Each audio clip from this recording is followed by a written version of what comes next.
a little kid, if he's healthy, is going to have every Okay, tendency. we're going live.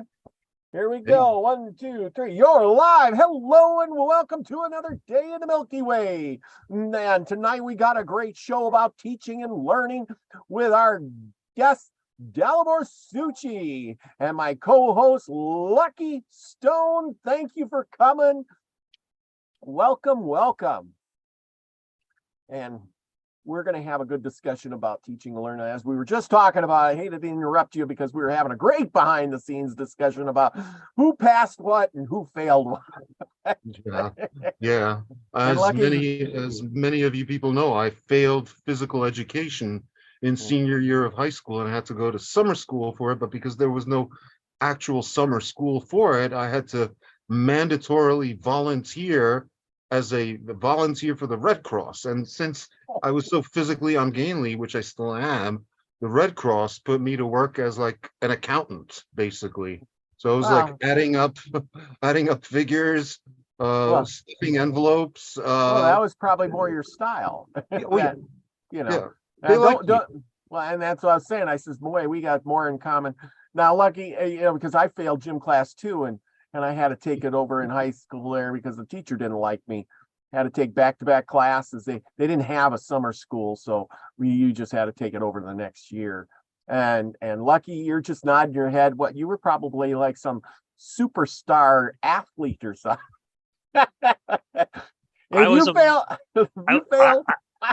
I didn't fail. I was always getting hurt. Hockey, I got hit in the face, slashed my lip wide open, and the kid, I'm so sorry. Oh, it's fine. I look, and there's blood all over my hands. Like, oh no, my hand's bleeding. He goes, no, it's your face.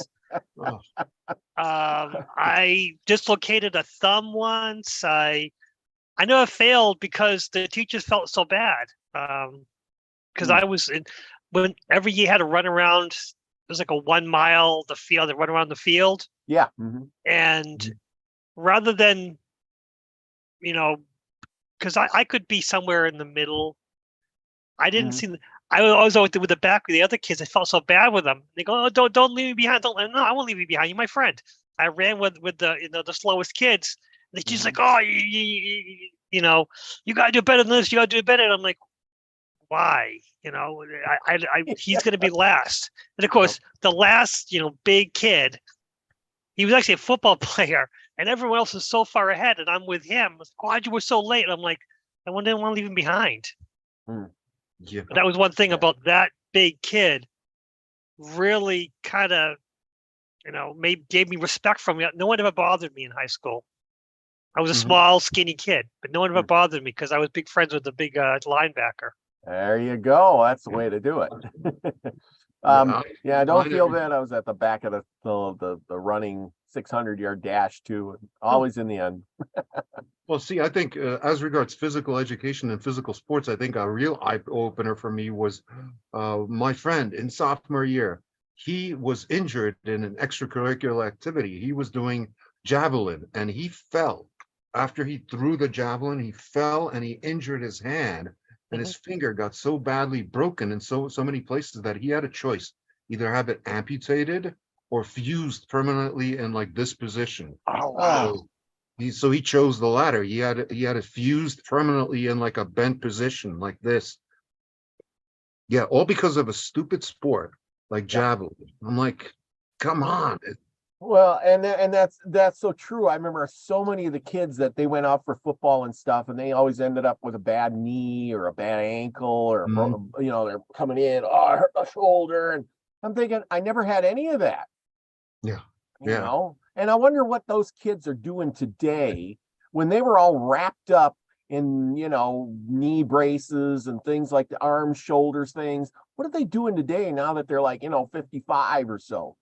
Well, come on, I really? looked up a lot of these guys because, I had a lot of friends, always had a lot of friends. Even in high school, I had my own circle of friends, which was like, what you could call the mad scientists, which were like very close to the top, But I knew the top valedictorian kid, and he went on to like a good college, got a degree in electrical engineering. And now he's like working for some political Oh, wow. cause in California. So I'm like, Mhm. interesting. Yeah, it's amazing how I remember this kid, his name was Jeff something or other. But anyway, he would always bully me.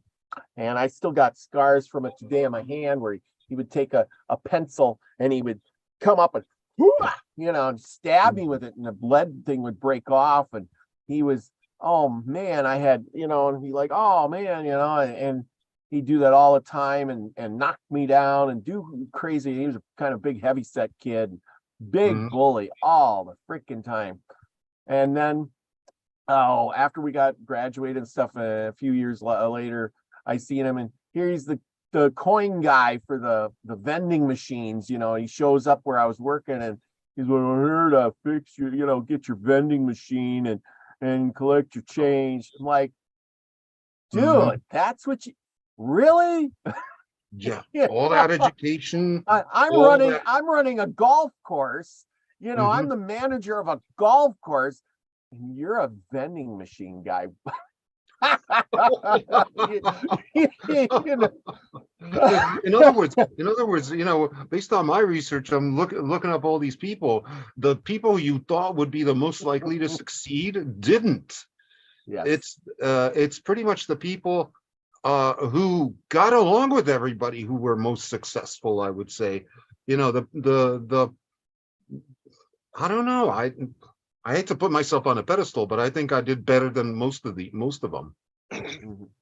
Yeah. In the end, I Hmm. think when you get done with school and you're, totally indoctrinated there, and you go to college, whatever you got to do, that's when life really starts. And then that separates the cream from the milk, kind of thing there.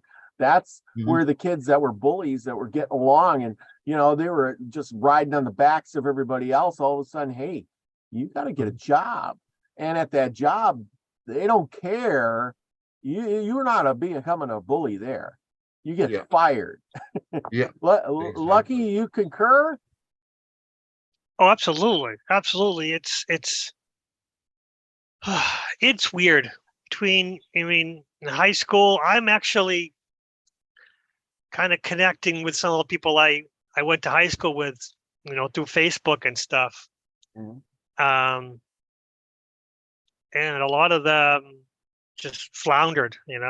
Yeah. They didn't go too far. And some are successful. Mhm. But for the most part, the most popular aren't very successful, and they kind of floundered and stuck to the same old, I guess, the glory days. And the ones who were kind of middle of the pack are successful now. Hmm. Mhm.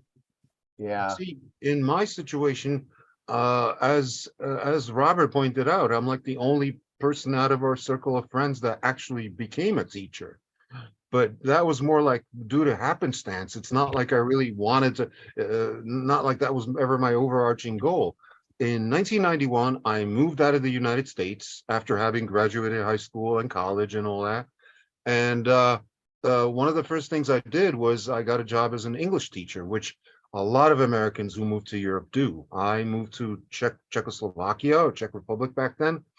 And so I got to experience it from the other side, not only the other side as in like teaching versus learning, but also the other side of the pond, so to speak. Mm. And the differences couldn't be more stark. Uh, Really? yeah, really. In terms of interpersonal relationships, teacher-student relationships, that sort of thing, where the dynamic in the United States, it's all about power. It's all about power and control and domination and keeping order. That's also why you have like a fight literally every single day in my high school. Every single day there Mhm. was a fight, Yep. especially on the bus and Yes, especially the in the bus. afternoon. Mm. Whereas in all my the whole time I taught high school and college. It was actually a combined technical high school and college in one, and I never saw a single fight ever. Mm. Mhm. which Wow. when you tell that to people, they might find it difficult to believe, but it's also a lot to when I would tell people, my students, about what education is like in the United States, they were really surprised at the fact that you have to recite like the Pledge of Allegiance every day. They're like, well, that's mind control. That's brainwashing. I'm like, yeah, you're right. By the time you finish high school, you will have recited the Pledge of Allegiance like 22,000 times. Everywhere you go, there's like an American flag, even in the men's room almost. Yeah. Whereas if you come to a country like Germany, you don't even know what the flag looks like. Yeah. Really? Wow. Yeah. See, you're right, because that's what we did. We would do the Pledge of Allegiance. I mean, for the longest time, when you're a little kid, to work your way up. But the mind control, I was just having this discussion with my buddy tonight, and we were talking about, well, we know what the kids are getting brainwashed with today because we're watching the news. But what did we get brainwashed with? And I'm like, I don't know. And statism. And that's the thing, is because a good brainwashed subject that doesn't know what he was brainwashed about is probably, done up right. Exactly. That's what they want. It's authoritarianism, and it's power and control. I mean, in the Czech language, there is no word for to obey. There's no word. You use workaround words like to listen to, which is also an interesting thing, because here in Germany, where I live now, there is no word for to listen to in the sense of I like listening to Metallica or whatever. No, I enjoy hearing Metallica. That's how you would say it. So it's interesting irony there. It is interesting. See, Teresa was a good brainwashed student. She says we didn't get brainwashed with anything. If anything, we got in trouble all the time for asking too many questions. But see, that's the point. I don't think I got brainwashed with anything. But do the kids today think they're getting brainwashed with anything? Lucky, you're the only one with a kid here. What do you got to speak up on this here? You're having a very fine conversation. Honestly, it depends. It doesn't matter what happens in the school. It matters what happens at home. Parents' responsibility is to talk to your kids what you've been learning. And that's what I did. Well, the teacher taught me this, this, and this. I'm like, that's fine. But there's more to it, and I can explain that. Just because they're an adult, you can't take everything they say as truth, because they're only telling you what they learned. And you have to go through the whole thing, and that's what I taught my son. I mean, if you ever fail a class, I will never be disappointed. But you need to talk to me about it. We have to go and understand. If you fail for a reason, I'm there for you. Now, if you fail because you're lazy, well, I don't want, we'll have another discussion there. But if you fail because you didn't want to just, reiterate the same thing that they teach you, well, we'll talk about it, and that's the one thing, and my son had never had a problem, we did have problems with him being, he was put in special needs because he wouldn't talk. He has social anxiety, and they had a problem where some classes he was like talk all the time, other classes he wouldn't talk at all. And I had to meet with these teachers. They go, "What's going on? The teacher who wouldn't talk? What am I doing wrong? Is he afraid of me?" I'm like, no. Social anxiety, it's not controlled. He can't say, I like this person, I don't like this person. There's nothing you did. It's all subconscious. And the worst thing about subconscious is you can't control it.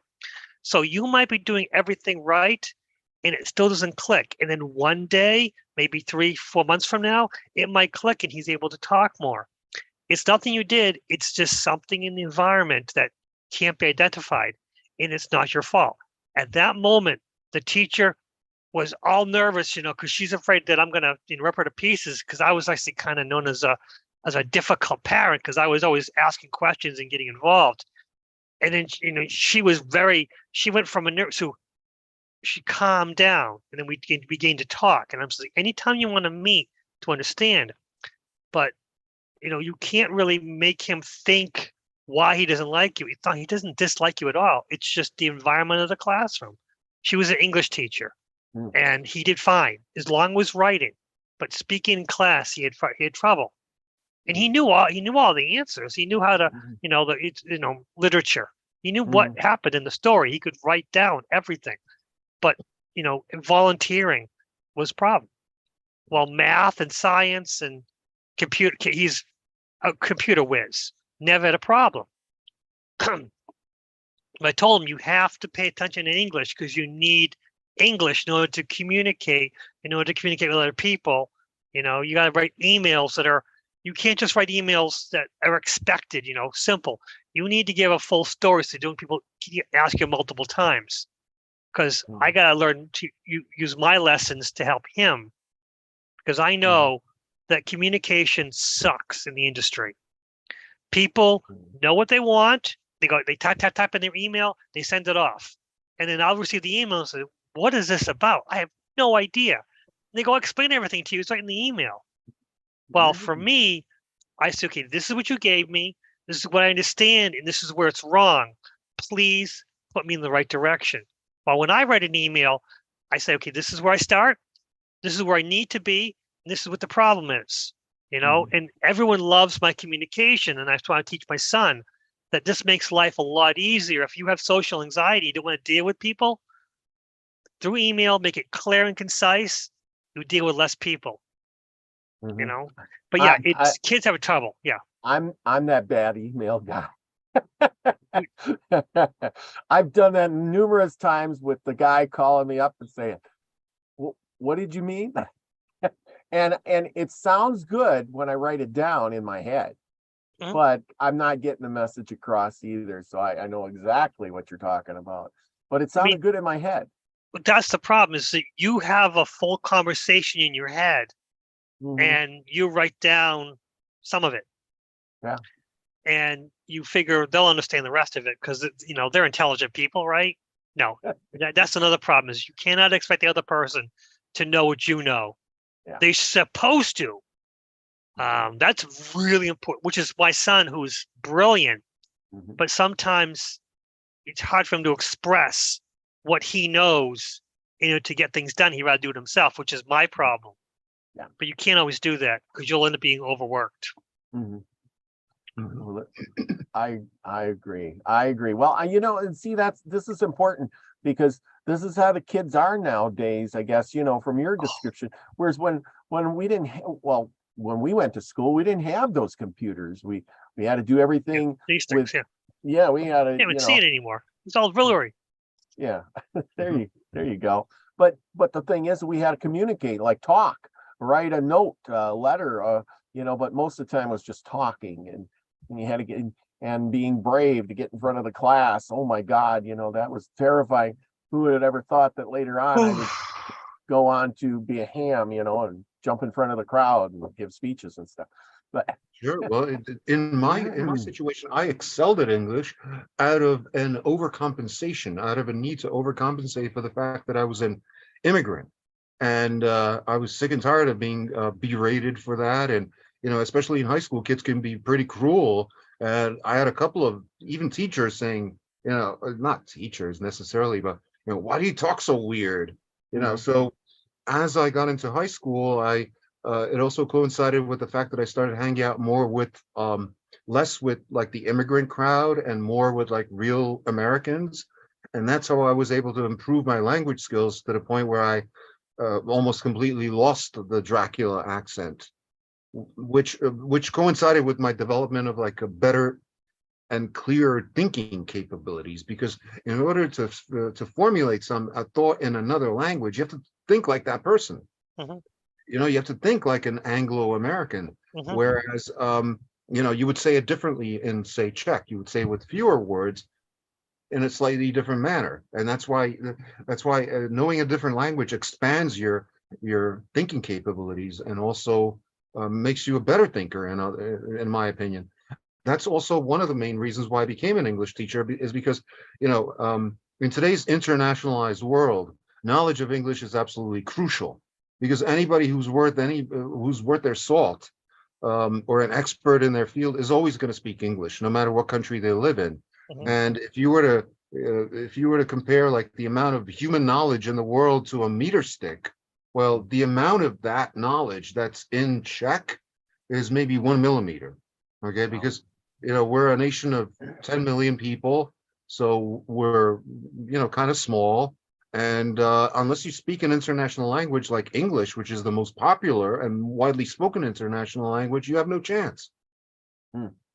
So basically, you're saying that Czech is kind of a dying language then? Oh no, it's not dying, No? not at all. No, Or no? It- Oh, okay. it's just a minority language because we've always been around 10 million people, pretty much.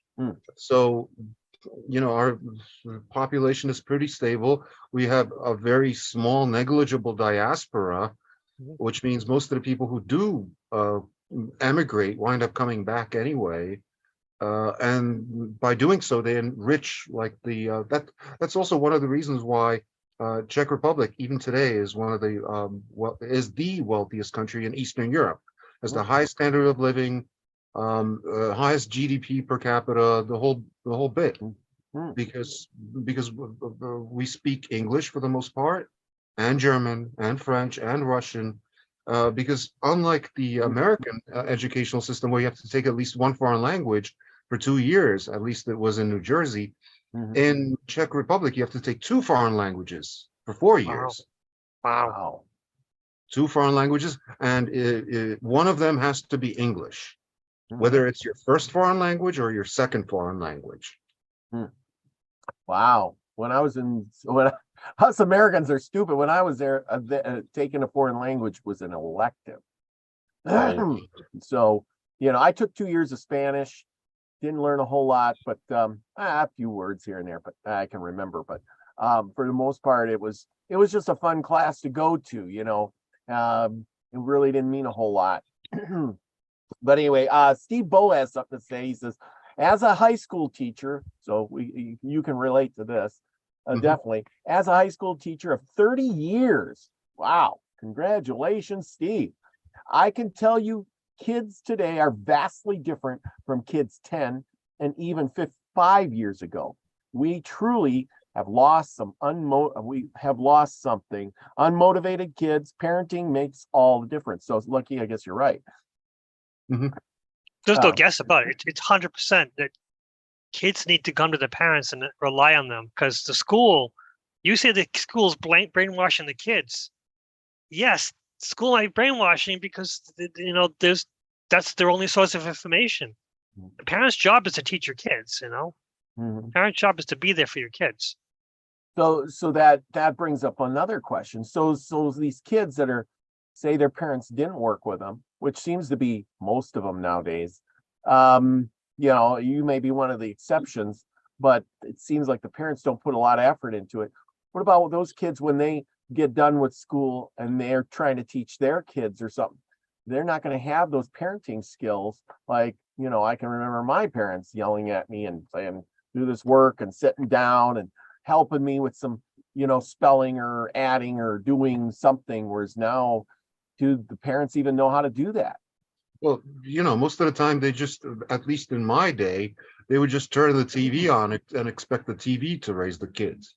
Nowadays, it's the internet, it's social media, it's a lot more complicated than just that. Back then, you could at least rely on TV to maintain some basic modicum of ethical decency, where you didn't have, the kind of stuff that you can find easily on the internet. It was pretty tame. Even at that time, 70s and 80s, people were criticizing like, oh, this is trash. But you still had good shows on that taught, good speaking skills, good moral values, shows like Bonanza, or even Mork and Mindy from, I believe, 70s or 80s. That showed they had a moral to every story. It was didactic in that sense. Whereas you can't say the same of most of the internet content these days. I was in the unique situation where I had parents that were both college educated, except for one thing. They couldn't help me with any of my homework because their command of the English language was less than perfect. Yeah, that's true. And now both parents nowadays, most of them have to all work. They're working. They don't have time to sit down with the kids, and help them with their homework and do the stuff. And now there's all these activities. There was when I was in, we didn't have the money to go. Mhm. My parents didn't have a good car. They didn't have the money for the gas. And they said, we live too far from town. We can't go and pick you up every night. Your dad's working, I'm working. You ride the darn bus. That's what it's provided for. And you come home every day. Mhm. That's the way it was. Mhm. Yeah. Yeah, Um, that's the reality of life these days. Where back in the 50s, all it took was one husband earning a decent paycheck, and he could pay for a family of four. Mhm. But nowadays, that's no longer the case. that's true. Yeah, nowadays even the kids have to work. I mean, yeah, I wasn't exactly born with a silver spoon in my mouth, and I was employed since the age of about 14, on and off. Mhm. Where the first place I wound up getting a job was actually at my school, Mm. where I was a janitor. Mm. Well, Yeah, I should that's say that's official right. title was assistant janitor. They had that same thing at my school. They had this program where you could join up and be a janitor. But actually, I started a little before that. They had a little program where you could go help in the kitchen, wash dishes and serve food, which I did. And they paid us like $1. Now, this is really cool because I was the guy who inspired it of all people. So I take credit for it. I'm taking credit. So they paid us like $1.50, and they would pay you in cash. And at the end of the week, the lady would come around with an envelope and she would give you money, right? And every day that you help, you get $1.50. Well, I kept helping out and helping out. And as I got older, it was my lunch break. So I was helping out until I'm I'm 8th grade. Finally, I says, listen, I come down here and I work for an hour. I only get $1.50. You know, that's less than minimum wage. And, I think I should get more money. And they all looked at me like, oh, you get more money.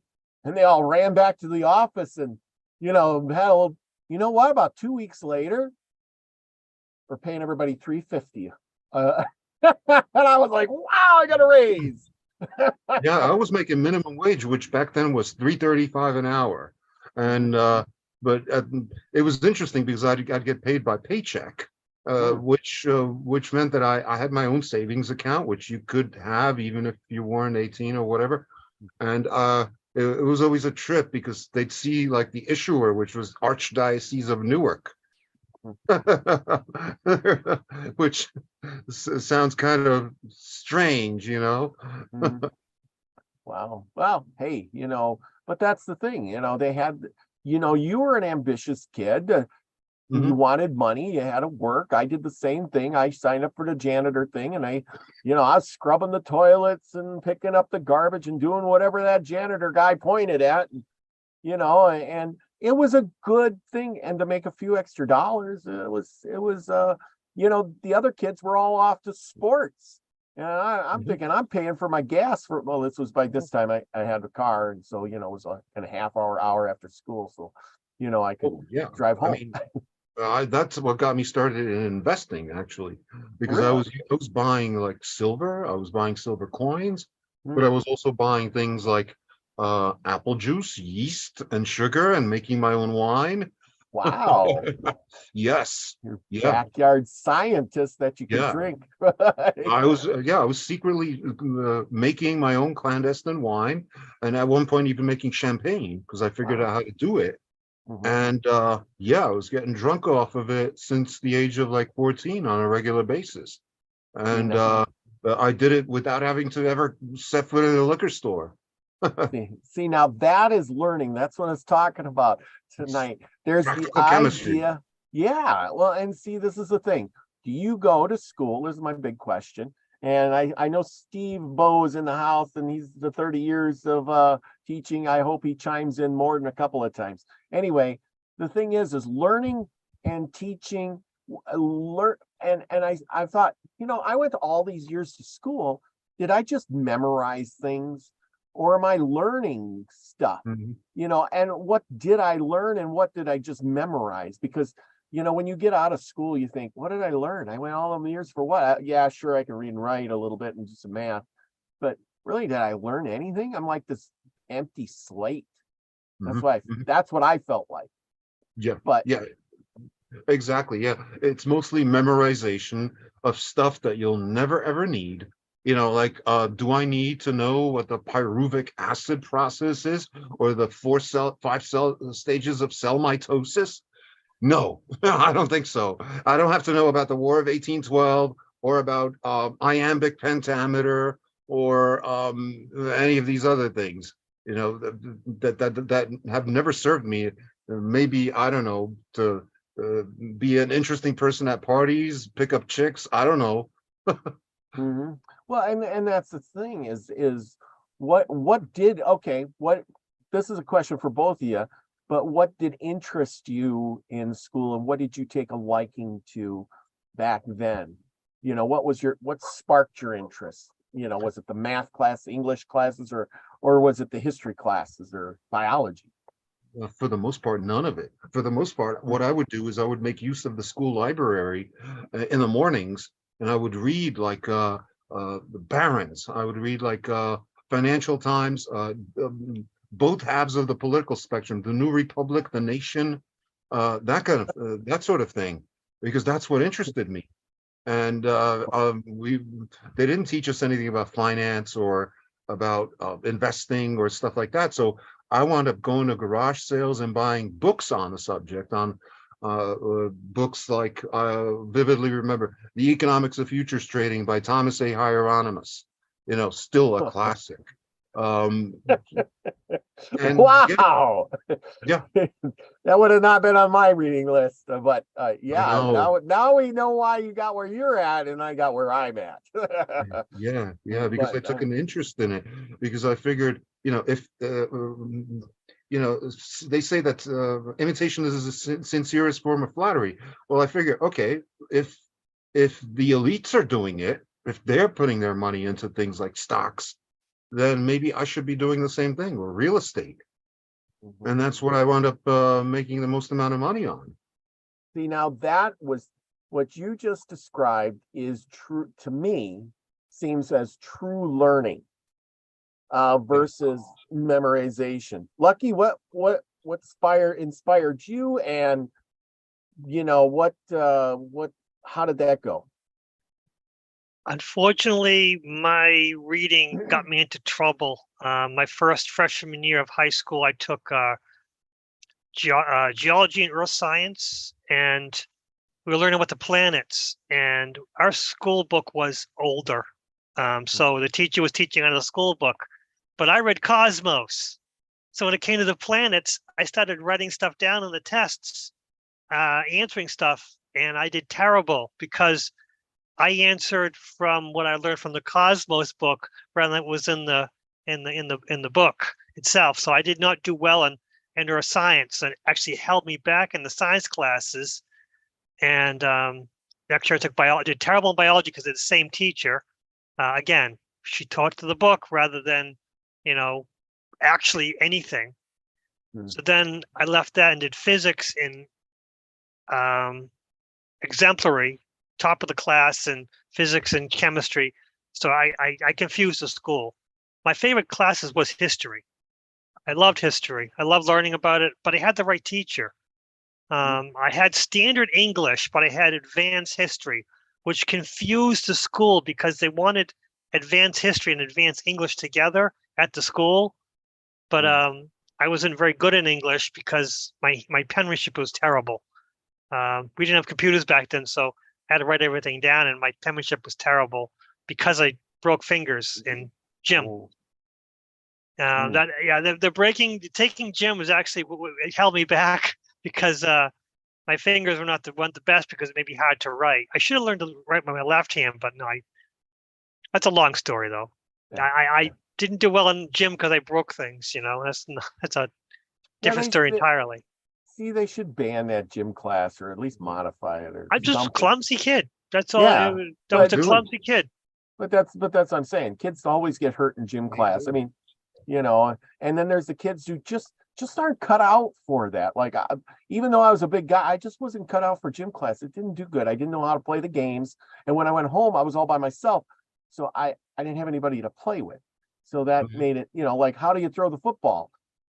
I don't know, I mean, and the few minutes that I get to play in gym class is not going to teach you everything you need to know. Well, So for me, it was worse because I grew up on a horse farm. I was dragged, I was Mhm. kicked, I was thrown, never broke a bone, never got stitches from horses.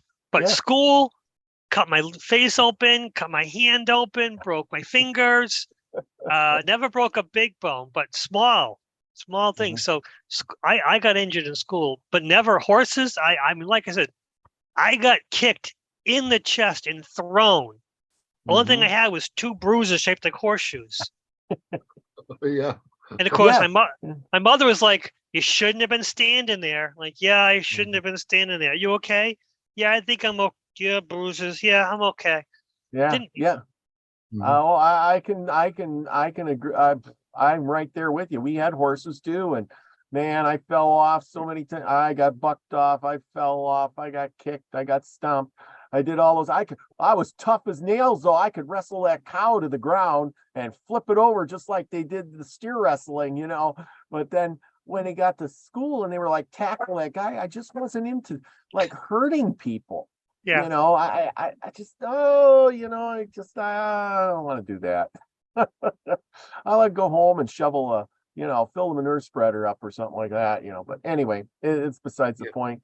See, I didn't grow up. I grew up in a city always, but when I was a kid, we lived on a big property in the suburbs, and had a big garden. And the landlady, she was a gardener, so she had like this ornate garden, and she would always have us like work for her basically. So I also made a couple of extra bucks doing that, and because it was a big property, it lent itself to all kinds of interesting experiments. And I was always like a hands-on kind of guy. And my father worked in a materials factory where he'd bring home like rolls of like all kinds of like tarp material or plastics and stuff like that. And I would do things like make my own parachutes and jump off the garage, or make my own hang glider. And that cool. also resulted in 0 broken bones, because of course the bones of children are a bit more flexible than the bones of adults. But I did wind up breaking an arm because I slipped on ice. So, and it was my right arm, which made me learn how to write with my left hand. So that, you could say that was a skill that kind of helped me. Yeah, because I discovered that, yeah, you don't have to do things the old way all the time. You could switch ways that you do things. You could do things in a different way, in other words, which was kind of a liberating thing. But I'd say my favorite subject in high school would have been English. There you go. English literature. See, you took the hard stuff. Yeah. Yeah. Nice. English literature. Yeah, we did 4 Shakespearean plays. But you were a reader. You probably read way more books at that point than I did. I maybe read like 5 or 6 books that I actually accomplished.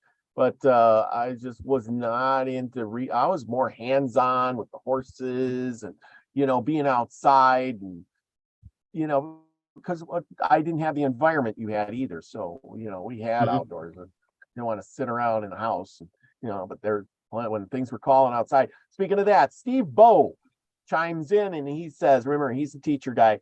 He says, we used to teach information, but no longer. Today, I teach how to find the information you need and how to evaluate your sources for credibility. We teach critical thinking skills, hopefully. Interesting. So yeah, critical. Lucky, since you got you're the guy with the kid. What would you tell your child? As he's going, say he ain't in high school yet, is he? No, he graduated from high school last week. Oh, he did. Okay. Oh, okay. Well, what are you going to give him for? Hey, you're going to go on your own, and is he going to college? He's not going to college now. He wants to think about it.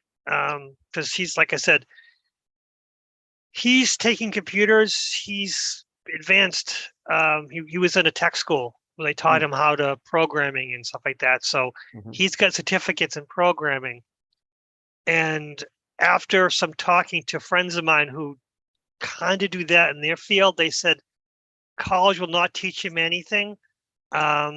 His best idea is just to get a job out of high school as a tech person, and then keep your certificates up, because it'll be a waste of money. College will be a waste of money because they'll have all these things. The problem with college, they tack all these things on the like gym, like other classes, just because college is more expensive than it should be. We know that. Kids go into debt and they can't pay it off. I've got friends who are still paying off their loan from graduating in the 90s. Wow.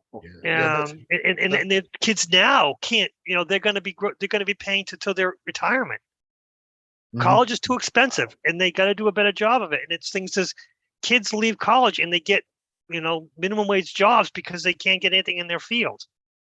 Yeah, well, the part of the reasons why college is so expensive is the fact that 40% of that tuition goes to administrators and not professors. 100%, yes. Administrators, and plus, like, you got all these fluff courses that have no bearing on what you're actually there to study for. I mean, I majored in marketing. I only got a 2-year degree because that was in 1990. And I decided that instead of getting a bachelor's or a master's, I figured I'd be better served by moving to Eastern Europe, where I could be a big fish in a small pond instead of being a small fish in a big pond. And in retrospect, I made the right decision. And the same can be said for my brother, who also he was a computer programmer his whole life, and for most of that life he was making a 6-figure income, and he was all self-taught. He didn't even graduate high school. He had a GED, and he taught himself C++, Perl, basic Unix programming using Perl and stuff like that. So then JavaScript and whatever was the rage. But you don't need a college degree if you're in that field. Definitely not. Yep, But that's it. yeah, it's like you're paying all this money, and you still have to pay, you still have to take like gym in college, English, and all this other fluff stuff that you don't really need.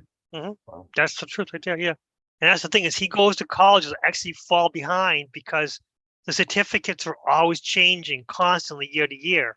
So when he graduates, he'd probably have a certificate that's 2 years behind. Well, if he gets a job out of high school, it might be low on the totem pole, but again, they will get him the classes to keep him up, and he can raise up with the company. That's the idea, at least.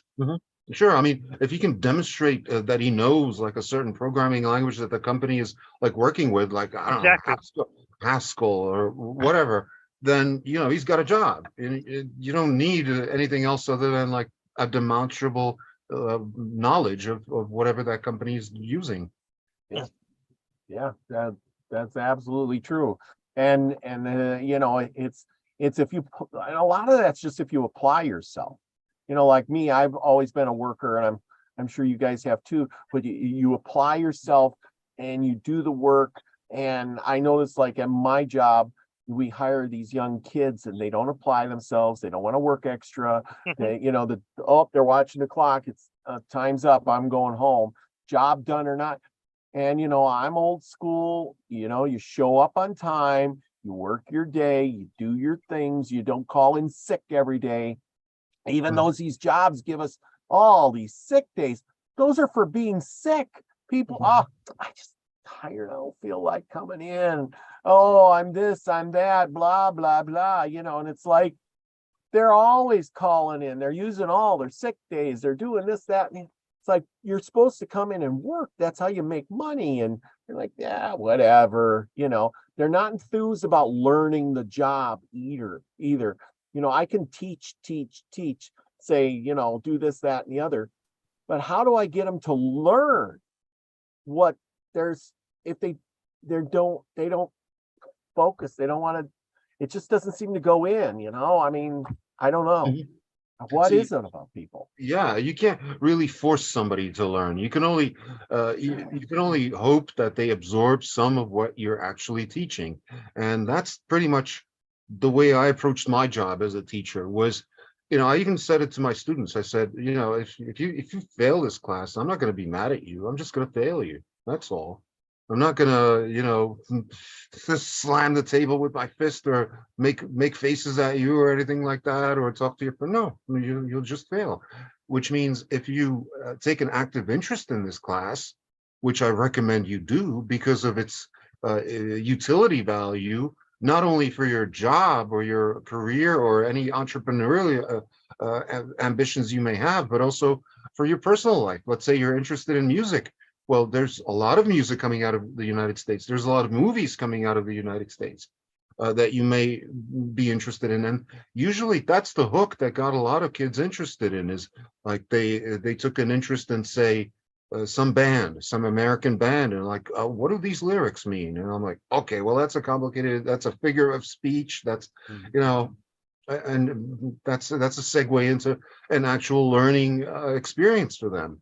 So it's and you could spot those students from day one. They would usually sit in the front. Those would be the ones that actually took an interest.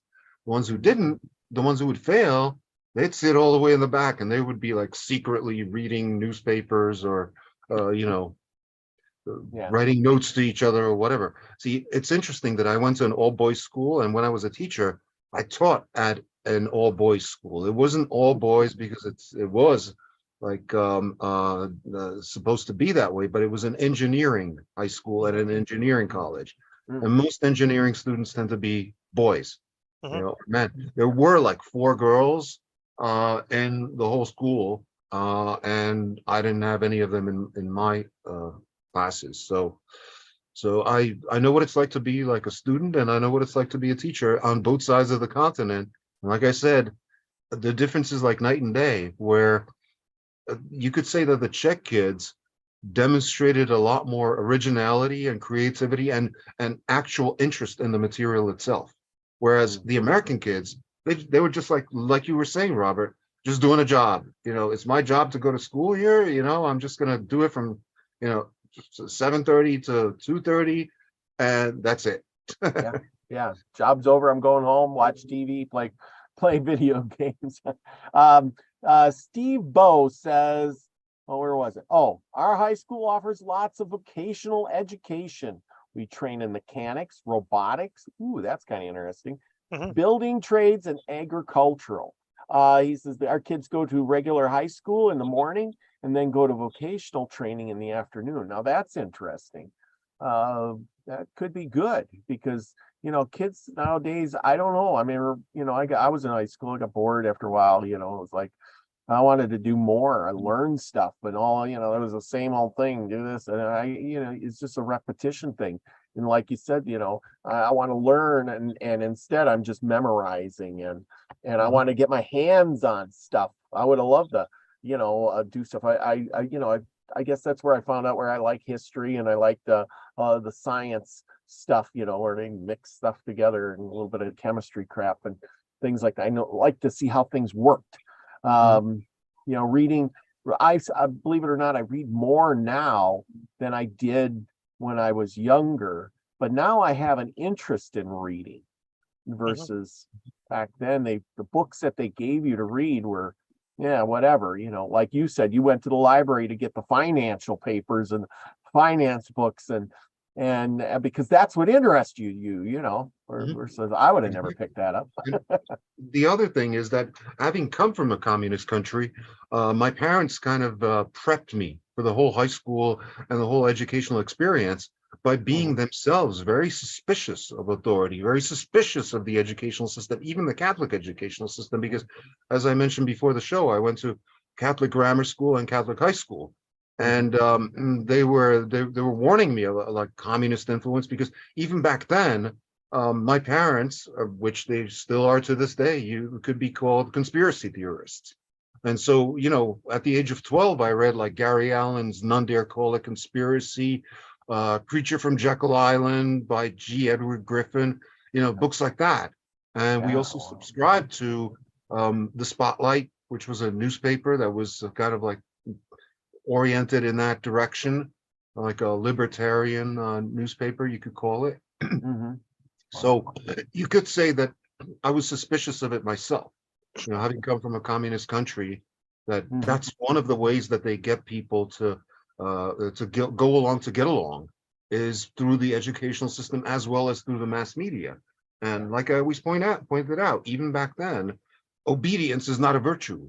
Okay, it's not. It's just a means to an end. Mm-hmm. And the real people that get society moving forward are never like the conformists, and never the sheeple. It's always the people who are thinking outside of the box, but doing so in a way that actually works. Not just doing things differently just to be different, but innovating. Yeah, the guy who's mixing up fruit juice and yeast in the back of trying to Well, figure yeah, stuff out. yeast, That's the sugar, guy and who's apple thinking. juice. Yeah, well, know. I was doing that. I was doing it not so much as an experiment. I was doing that knowing damn well what I was gonna. Well, yeah, but that's that's what I'm saying is you're using your brain, you're thinking and you're learning and you're saying I'm getting some pleasure out of it. That's usually how it goes, like you said about your students. Oh Hey, yeah, I like music, and what do the lyrics mean? Now I want to learn the lyrics because I like that music. So now mhm, teach me yeah, what that means. yeah, Whereas exactly. if you sat the finance paper down and said we're going to learn these words, they probably look at you like this is boring. Yeah. Yeah, I had an encyclopedia at home, so any of these more complicated expressions, I would always look them up. We had a dictionary, we had an encyclopedia, because don't forget this was 60s, 70s, 80s. So there was no internet, and the only educational television we had was Channel 13, which Mm, was a state subsidized WNET. mm. Wow. Yeah, we thought we had it bad when we had 3 channels. And ABC, NBC, and CBS didn't come in that much. Oh, Mhm. yeah, it was terrible. But yeah, learning. I wonder where this is all going with the kids nowadays. Especially with this online classes and online learning. Do you think that kids, or people in general, get as much off of online learning as they do from in person?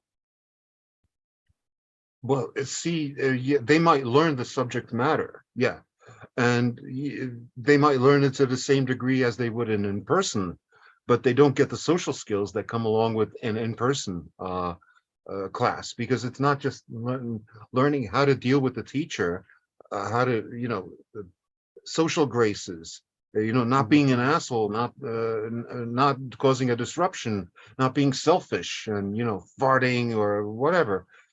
If you're in person, you're forced to deal with not only the teacher but also with your classmates, because Mm. you don't want to get scolded by the teacher, you don't want to get beat down by the by your fellow students, so you do what it takes to you know not cause a fuss. Mm. Yeah, yeah.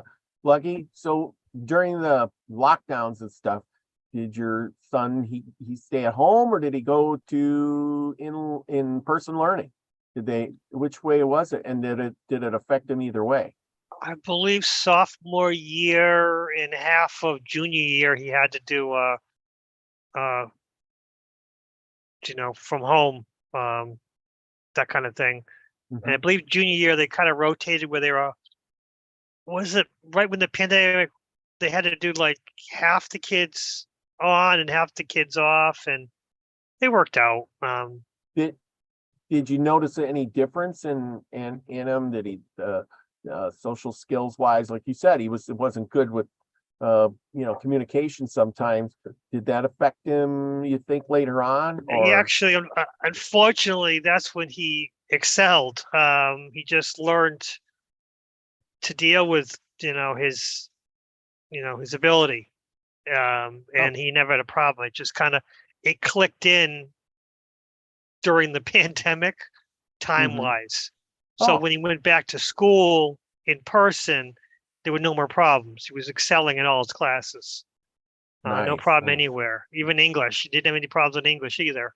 Hmm, It's interesting. just one of those things. It's just timing wise.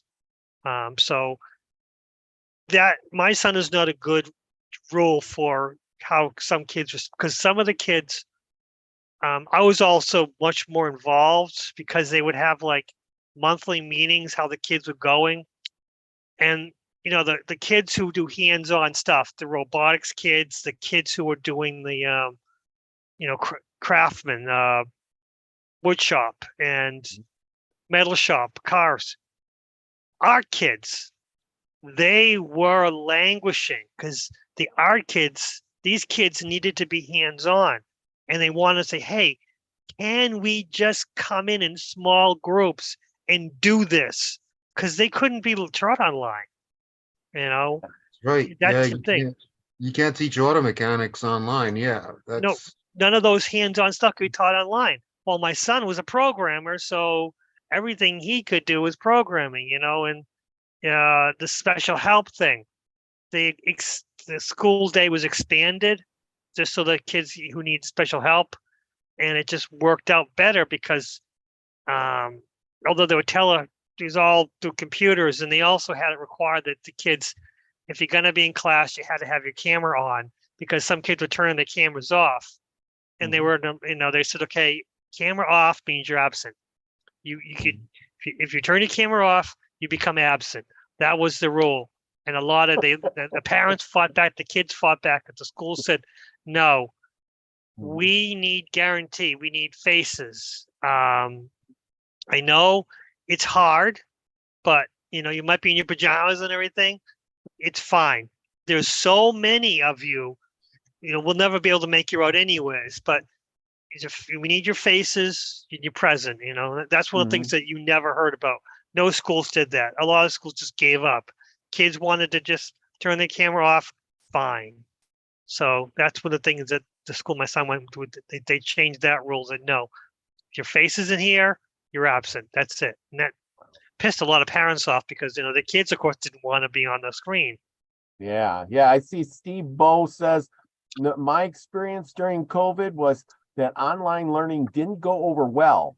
Far too many kids did absolutely nothing. Again, parenting, that's something you didn't lack on. So good for you. Good for you. You were doing, you were above and beyond the normal parent who didn't do anything. Well, my son's was, like I said, it was a vocational technical high school. This high school my son went to, Obama gave the commencement speech when Obama was president. The school that my son went to is world renowned. We got lucky. Yeah. So honestly, so that when he was going to elementary school and struggling, and then middle school and struggling, because I was involved, it really helped him so that, you know, doors opened for him. My wife was like, are you sure he's going to be able to? This is a really tough school to get into. What if he doesn't get into it? Like, no, do not even say that. I guarantee he's going to get into it. And that's one of the things, mental. If you're going to get into it, and he had a really tough competition to get in, but because he proved himself even when he was struggling, that he could do it. The school opened the doors, said, sure, come on in. You know, they asked him what he wanted to do. You know, he had like 3 choices, but the programming teachers had already worked with him and said, yeah, he'll be the programming program, no problem. So, but again, yeah, parents, if your parents are involved and the kids it helps them excel. It takes the kids' motivation, and the parents' job is to help motivate your own kids. It's not the school's job to teach. The school's is to put the pieces into it, but the parents are responsible for getting your kid ready to learn. Yeah, sure. Yeah, they're supposed to provide the impetus, the reason to want to learn. In other words, you know, the child should aspire to be like something of what his parents were. You know, like in my case, my mom was the anomaly. She was an engineer. She was the breadwinner of the family. You know, so for the most part, we were raised by my father, who's an artist. So it's kind of, you know, a bit topsy-turvy, but she always made more money than him. But it's not like I ever wanted to be an engineer. It's more like my mom wanted me to be an engineer. Oh, of course. Well, that's a totally different output there, an engineer versus an artist. You Yeah. know, I mean, two different Mhm, occupations for sure. I mhm. would say Yeah. that's pretty wild. Pretty Well, wild. opposites attract, and that's why, my parents recently celebrated their 50th wedding anniversary. I believe it was what, 4 years ago, 5 years ago. So yeah, Pretty happily cool. married, opposites attract. And Yeah, it always worked out. that's all that matters is how it works out. And I mean, I've seen worse, but and people who get things all, they're, oh, we got too many common interests, sometimes don't work out at all. Well, Uh sometimes, yeah, sometimes that's a hindrance because they wind up competing in something. There is such a thing as compatible partners and incompatible partners, and some fields or professions make you incompatible with any partner, and one of them would be celebrity. Pretty much makes you incompatible with anybody who's not a celebrity. yeah. So, if you can avoid that designation, I think, yeah, if you want to make it work, it'll work. And that's the same thing with education. If you want to succeed, what you get out of it is what you put into it. It's like anything else. Mhm. It's like the Yeah. game of life. The more you do research on it, you don't necessarily have to work harder. You just have to work smarter. You just have to make your money work for you. Yes. I was never like the highest income earning guy out there. No, especially not in my early years. But I started working when I was 14. I saved every penny, to the extent that it was possible, and invested everything. I was always looking for a return on investment. I was always looking for residual income, that sort of thing. And that's why in 2004, when I moved to Czechoslovakia for the second time, Czech Republic, I actually was living off my investments. And I got persuaded to re-enter the workforce in, I think, 2006, more or less because of pressure and because it was like a friend of mine and my girlfriend, they were like, damn it, you're such a smart guy. You really should be giving back to society. You owe it to yourself to give back to society, to take this crappy job, especially given the fact that, his friend's the principal and he needs somebody to teach English. So I was like, all right, I'll do it. It's an experience. And it sure was an experience because in a sense, it made me relive my own adolescence, my own childhood, to see what those kids were going through and what their mental processes were. And to make myself aware of the fact that, even back then, I thought I had all the answers and I didn't. But I had one thing going for me that I don't have now. I had optimism. I had optimism because I was so stupid. That's the thing. Yeah. I didn't know what I didn't know. I thought that, okay, if you could master everything in this finance textbook, you will be you will be successful. But no, the real deal is if you master everything that's in that finance textbook, you'll be as good as the guy who wrote it. Hmm.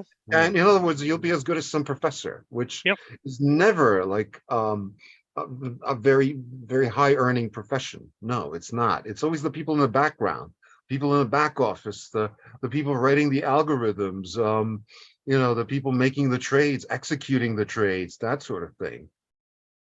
Oh yeah. So, Yeah. it's also while I was in high school and grammar school, I was also in the Boy Scouts. And that was an eye opener too, because that showed me that the adults are not infallible. Because we we we had like a scoutmaster that was pretty much, I don't know, incompetent. He was there more or less for his friends who were also adults who formed their own like troop within like the collective. Hmm. And so there were like 14 boys, two troops, and one troop of the adults. All they were interested in was like drinking beer, basically. So I remember this vividly. It was like a 4th of July extended weekend where it was like either on a Monday or a Friday, 1979. We went up to Campohica in upstate, back when it was still in upstate New York, and we starved for like 4 or 5 days there because because nobody brought the food, because everybody who was in charge of like bringing you're supposed to bring this, you're supposed to bring this, and everybody just like said, whatever, because of irresponsibility. And it was only thanks to my parents who drove me up there, who figured out really quickly like that we didn't have enough food. They went, because it was a 4th of July weekend, they went down to some country store and they bought like a whole bunch of oranges. That was all they could find at some market stall or whatever, or some farmer's market. And so basically that's all we had to eat for about 4 days. Wow. And that showed me that the adults are not infallible. Mhm. Yeah, that is for sure. Oh Yeah. man, good stories. I Mhm. tell you, there's always something you Yeah. know, Yeah. but it boils down to all the learning process. You realize that the person, you may think as you're younger is so much smarter than you, and they're really not. They're just Mhm. trying to make their way through life too. Mhm. See, I didn't, nobody, and unlike you, I didn't have anybody telling me how to invest. There was in my world, there was no such thing as investment. I was sat down and said, listen, this is the way your life is gonna be. Sorry, mom, I'm blowing the whole cover, but she says, you go get a job where your dad works, you get married, buy a house, you have some kids, and you save for your retirement, and then and that's pretty much it. See, There you yeah, go. I had the advantage that I also got a job at a bank later on after, and I worked my way up to the mortgage department, and it was that was an eye-opening experience itself, in that I saw like, okay, these people had bought these houses for like $10,000, $15,000. They were still making payments on them 27 years later, even though the payments were like Patushka. But in the meantime, those houses had appreciated to, like, back then, $150,000. I was like, okay, that's a good investment. But at the same time, the bank is ripping you off because you're paying literally 3.5 times the purchase price of that house in the form of just the interest on the loan. Yeah. So, and back then it was a different situation because back then the prime rate was like 11%.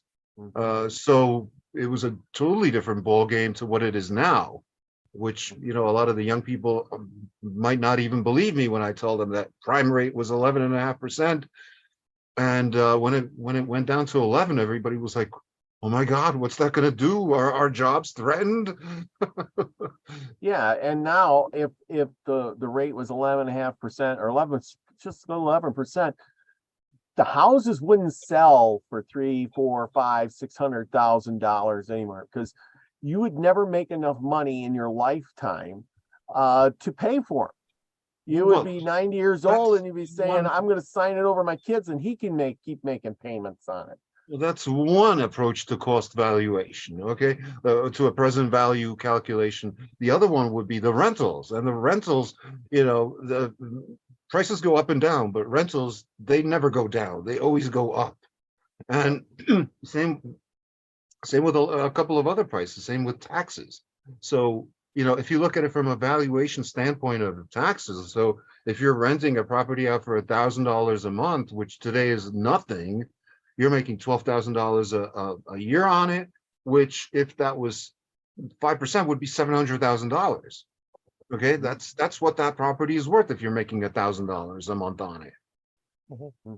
Yeah, this is true. This is true.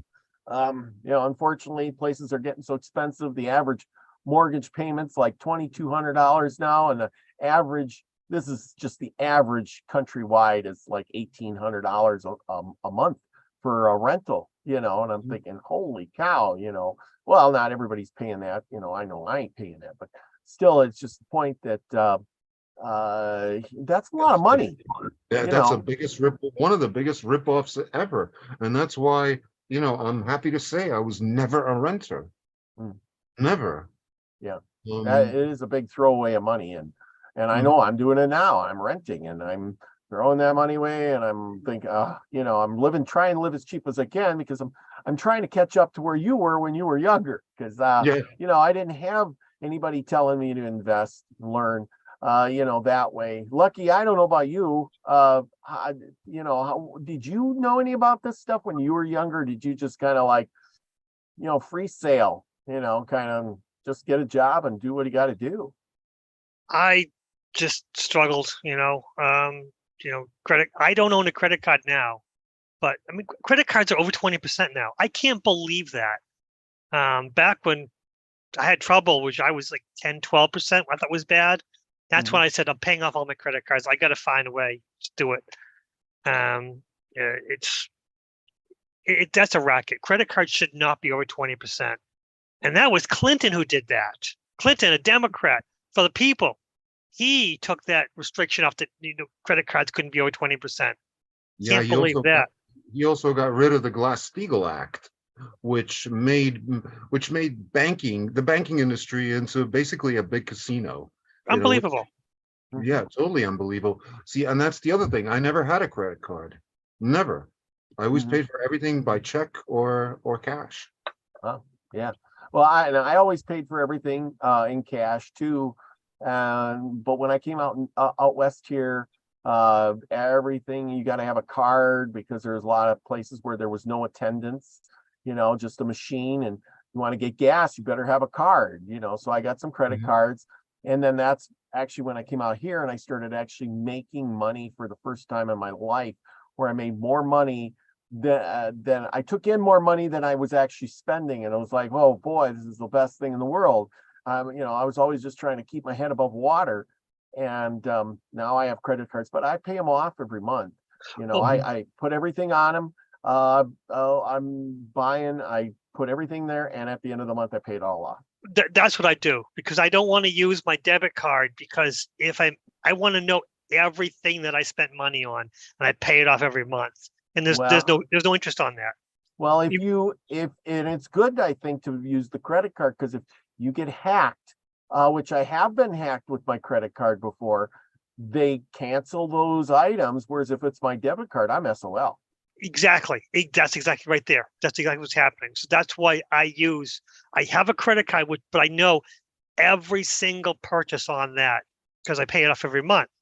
Well, if it's on my debit card, it gets clumped in all the checks, and I don't know how banks do it, because all I want to know is like, what did I pay last time on my mortgage?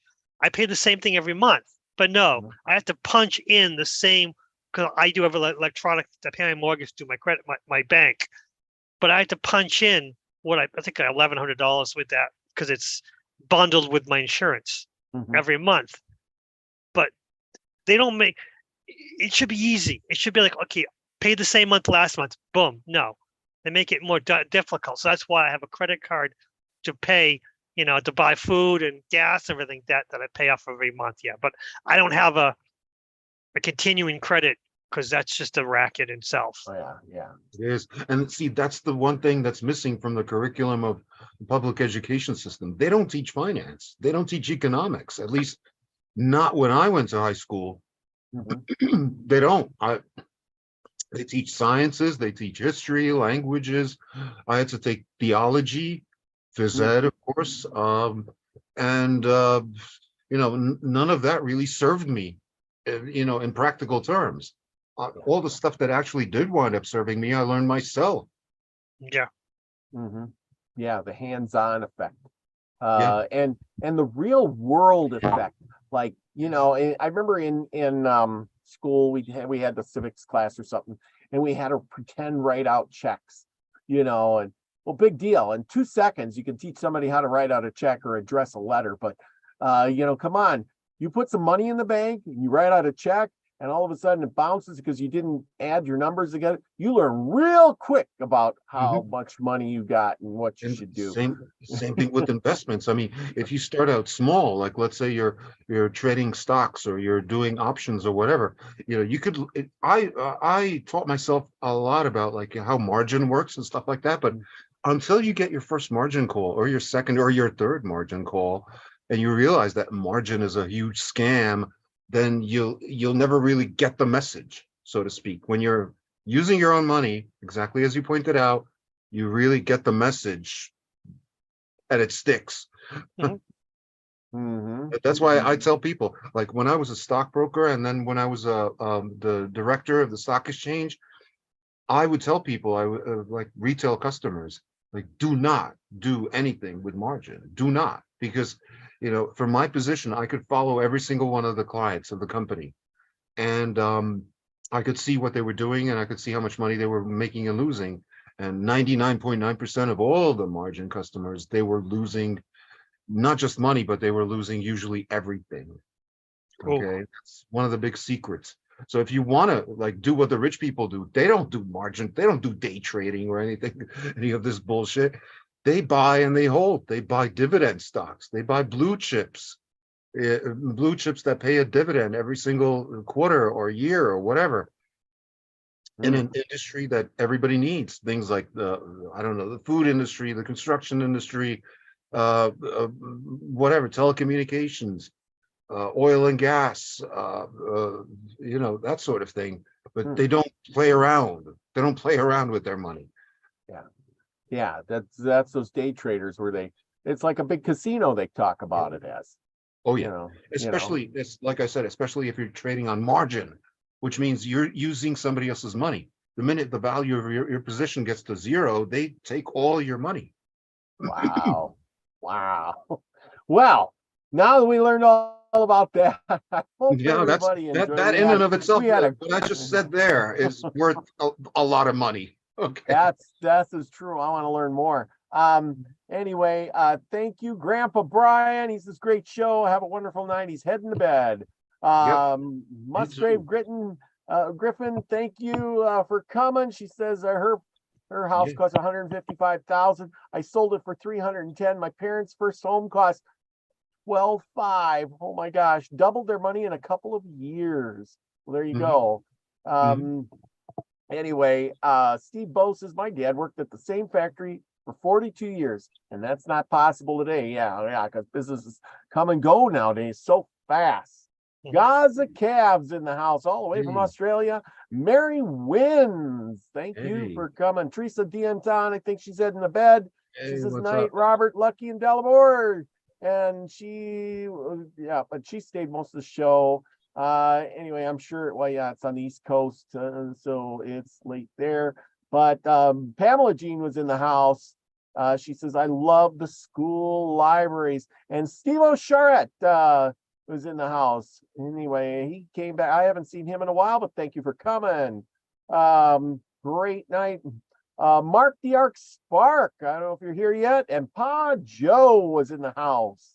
There we go. Grandpa Brian. Oh, that was good.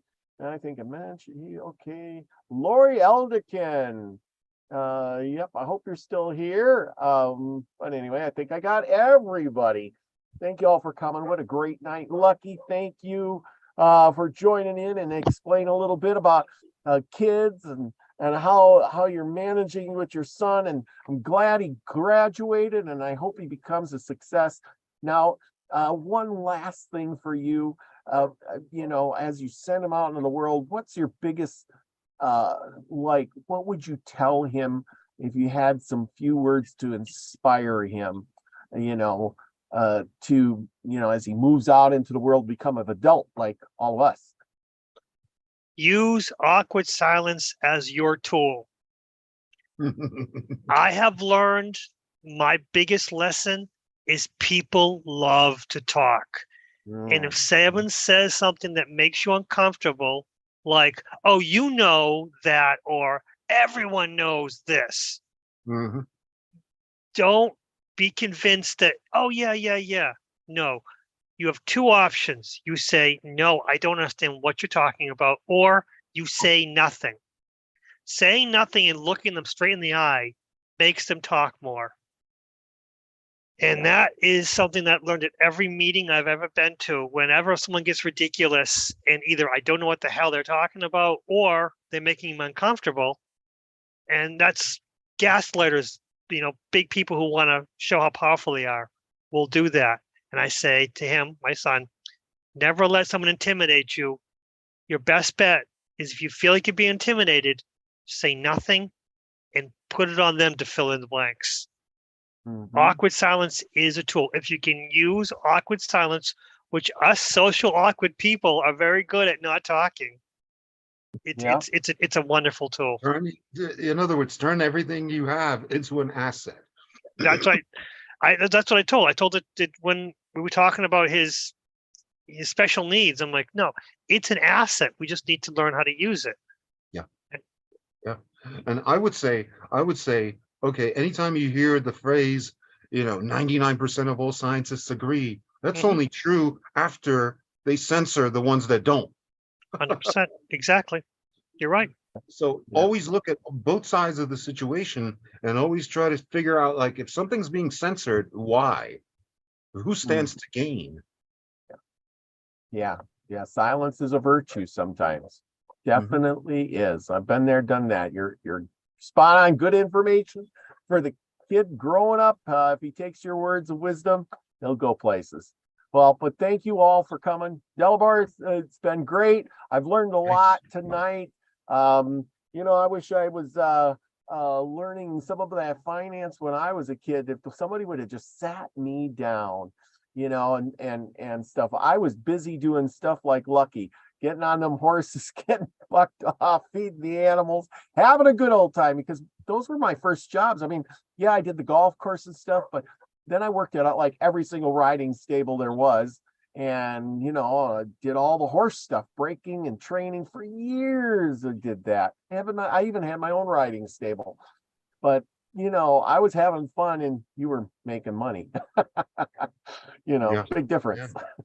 Anyway, with all that, thanks everybody for coming tonight. I really enjoyed all the great comments.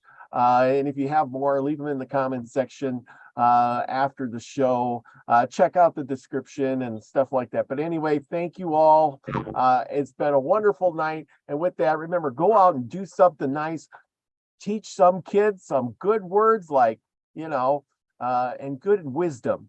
And that will help you be the frequency you want to receive, everyone. Love you all. Peace, everybody.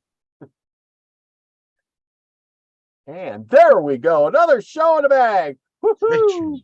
Great.